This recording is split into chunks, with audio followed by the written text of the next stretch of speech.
So I'm here with Lazaro from Se-Kure Controls. They have an A series 3015. Is this a 1 kilowatt?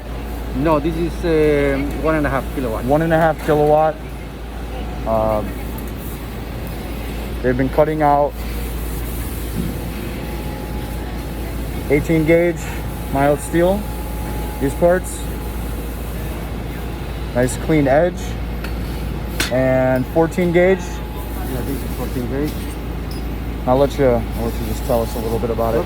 This is 14 gauge. We used to use a punch CNC, and what we see that with the new laser, we actually can use about 60% more utilization on the metal part, on the plates.